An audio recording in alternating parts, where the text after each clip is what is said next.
భ్రాంతి అనేటువంటి స్వరూపం అది భగవంతునికి జీవునికి మధ్య ఉన్నటువంటిది ఒక తెర.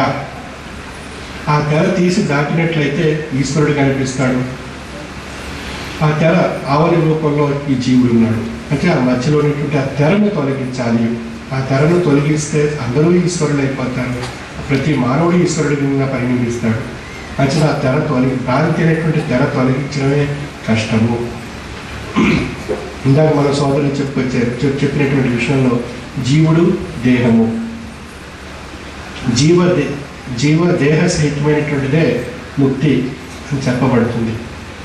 కేవలం మనం సాధారణంగా చూసుకుంటున్నటువంటి విషయాల్లో విశ్లేషించుకున్నట్లయితే భౌతికమైనటువంటి విధానంలో ఈ యొక్క జీవుడు మన దేహం నుండి అంతరించినప్పుడు ఈ యొక్క శరీరం ఒక వ్యర్థ పదార్థం కింద పరిగణింపబడి అది పంచభూతాల్లో అన్నప్పుడు నిప్పు ద్వారా కానీ మట్టిలో కానీ ఖననం చేయటం వల్ల కానీ అది అంతరించిపోతుంది అని చెప్పి దేహం, ఈ ఆత్మ ఎక్కడికో వెళ్ళి కలిసిపోతుంది అని చెప్పి మనం చెప్పుకుంటుంటాం. హేతుబద్ధంగా చూసినా కూడా జీవుడు అనేటువంటి ఈ దేహంలో ధరించి ఉండబట్టే ఈ జీవస్వరూపంగా మానవుడు ఉన్నాడు కనుక ఈ జీవుడు అంచెమంది విడిపోతున్నాడు కనుక దేహం పడిపోతుంది. అందువల్ల జీవదేహాలు రెండు వేరుగా ఉన్నాయి అని చెప్పి మనం భావిస్తాం. శాస్త్రీయబద్ధంగా కూడా ఆలోచించినట్లయితే అది నిజమే అనిపిస్తుంది, కానీ అది నిజం కాదు. ఎందుకు నిజం కాదు? ఇక్కడ జీవుడు వేరు, దేహం వేరు అనేటువంటి విశ్లేషణ భౌతికవాదానికి దగ్గరగా ఉంది. అందుచేత మనం వేరు వేరు అని అనుకున్నప్పుడు అది నిజము అనిపిస్తుంది మనకు.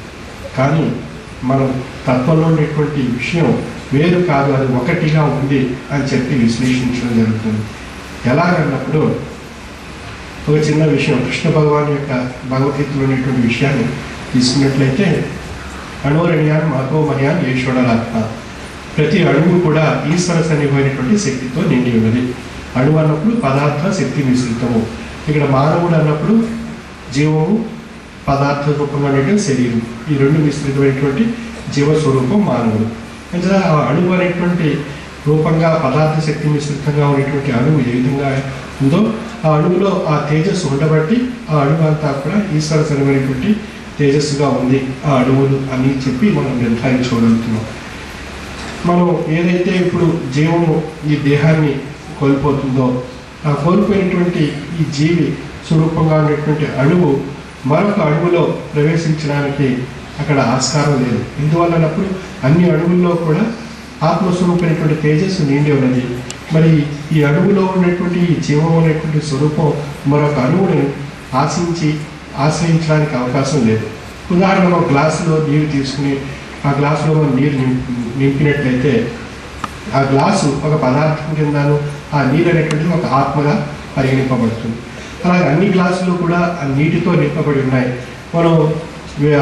మనం తీసుకున్నటువంటి గ్లాసులో నీరు పారబోసినప్పుడు ఆ నీరు మరొక గ్లాసును ఆశ్రయించడానికి అవకాశం లేదు. ఇందువల్లనప్పుడు అక్కడ అన్ని గ్లాసులు కూడా అన్ని నీటితో ఆత్మ అనేటువంటి నీటితో నిండి ఉన్నాయి.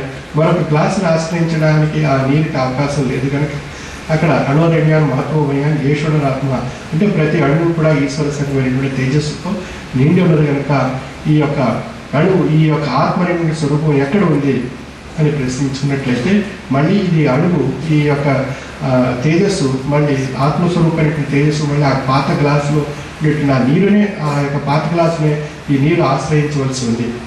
అంచేత పదార్థం అనేటువంటిది అది దేహము, ఆత్మ అనేటువంటిది నీరు అది యొక్క గ్లాసుని తిరిగి ఆశ్రయించవలసి ఉంది. అంచేత దేహము జీవుడు ఈ రెండు ఒకటిగా ఉన్నాయి అనేటువంటి విశ్లేషణ మనకి ఇక్కడ నిరూపణ కాబడుతుంది.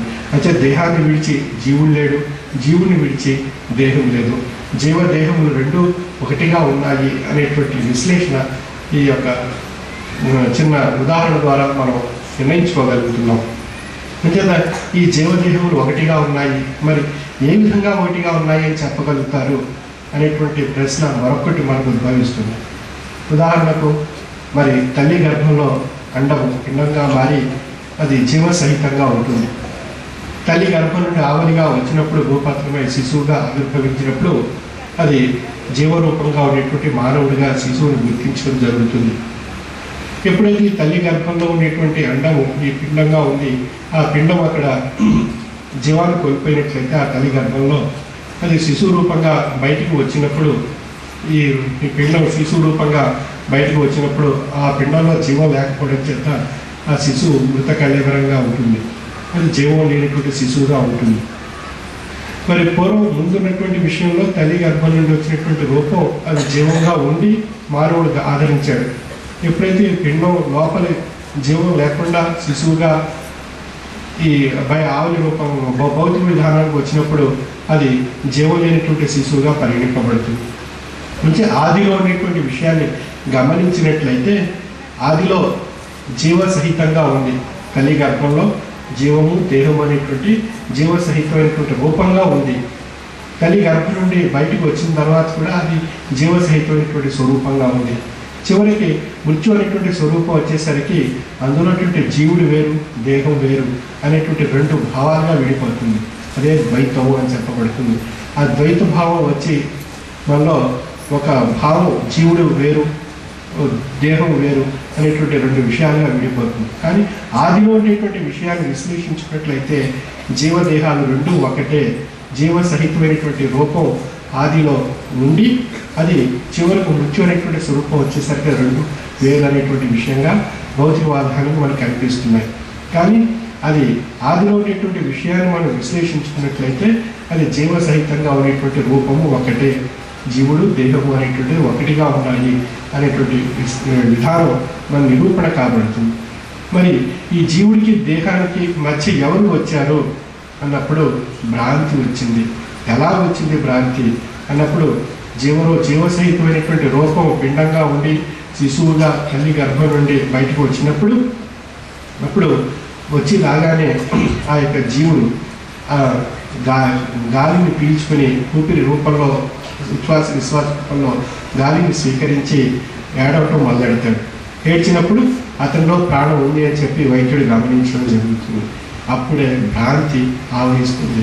ఆ శిశువులో ఊపిరి రూపంలో శ్వాస రూపంలో భ్రాంతి ఆవహించి ద్వైతీభావం కలిగిస్తుంది. అంచేత ఆ మధ్యన ఆ జీవసహితమైనటువంటి శిశువు అనేటువంటి రూపానికి మధ్యలో ఈ జీవానికి దేహానికి జీవసహితంగా ఉన్నటువంటి ఆ తల్లి గర్భంలో ఉన్నటువంటి ఆ శిశువు బయటికి వచ్చిన తర్వాత జీవుడు దేహము అనేటువంటి మధ్యలో ఈ భ్రాంతి ఆ ఏడుపు అనేటువంటి స్వరూపంగా భ్రాంతి ఆవహిస్తుంది. అంటే జీవుడికి దేహానికి మధ్య భ్రాంతి నిండి అది వృద్ధి చెందుతూ అది చివరి క్షణం వరకు ఆ భ్రాంతి శ్వాస చివరి వరకు కూడా తన యొక్క ప్రయాణాన్ని ఆ జీవుడితో పాటు సాగిస్తూ ఉంటుంది. అంతే అక్కడ జీవుడు భ్రాంతి దేహము ఈ మూడు కూడా ప్రయాణాన్ని మనుగడ రూపంలో సాగిస్తున్నాయి. అంచేత మనం ఎవరు ఈ యొక్క జీవుడు ఈ భ్రాంతిని అర్థం చేసుకున్నట్లయితే దేహం యొక్క స్వరూపం తనకు తెలియబడుతుంది. అంచేత ఈ తనలో ఉండేటువంటి ఆ భ్రాంతిని తొలగించేటువంటి వారు ఎవరు అన్నప్పుడు ఆ ఈశ్వర సన్నిధిమైనటువంటి శక్తి కలిగినటువంటి సద్గురువును ఆశ్రయించినప్పుడు ఆ యొక్క తనలో ఉండేటువంటి భ్రాంతిని స్థాయిపరిచి తొలగించేటువంటి మహత్తరమైనటువంటి శక్తి ఈ సద్గురువుని ప్రసాదించినటువంటి మహామంత్రం చేత మాత్రమే ఇది సాధ్యం కాబడుతుంది. అంటే తనలో ఉండేటువంటి జీవుడు ఆ యొక్క మహామంత్రాన్ని మననం చేయటం చేత ఆ మహామంత్రం యొక్క శక్తి జీవుడికి దేహానికి మధ్య ఉన్నటువంటి ఆ తెర భ్రాంతి అనేటువంటిది తొలగించుకునేటువంటి ప్రయత్నం చేస్తున్నాడు జీవుడు. ఆ తొలగించుకోవడం చేత ఈ యొక్క జీవుడు దేహంలో నిండి ఉన్నాడు కనుక ఆ దేహంలో ఉండేటువంటి ఆ యొక్క జీవుడు ఈ యొక్క భ్రాంతిని తొలగి